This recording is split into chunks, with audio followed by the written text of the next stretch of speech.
Մեթյու Հենրի, ամենօրյա ընթերցանություն, օր մարտի 31։ Մեծ է մեր Տերը և շատ զորավոր, նրա իմաստությանը չափ չկա։ Սաղմոս 147 գլուխ 5-րդ խոսք։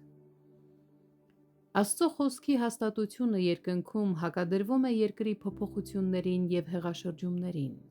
Աստծո ուխտի խոստումները առավել հաստատ են, քան հենց երկիրը։ Բոլոր արարածները կատարում են իրենց արարչագործման նպատակը, ուրեմն միթե մարդը միակ բանականությամբ օժտվածը պետք է լինի երկրի միակ անպիտան բեռը։ Մենք կարող ենք Աստվածաշունչը դարձնել հաճելի ընկեր ամեն ժամանակի մեջ,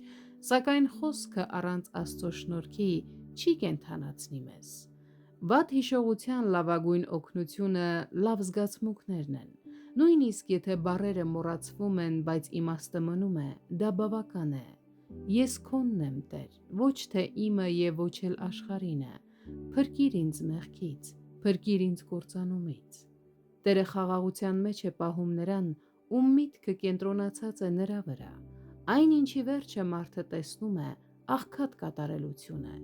Այդպիսին են այս աշխարհում բոլոր այն բաները, որոնք ձևանում են կատարելություն լինել։ Մարդու փառքը միայն խոտի ծաղիկի պես է։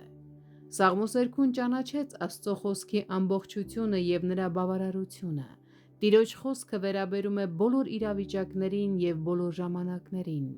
Այն մեզ կհեռացնի մարդու վրա ունեցած վստահությունից, ինչպես նաև մեր սեփական իմաստության, ուժի և արդարության վրա ապավինելուց։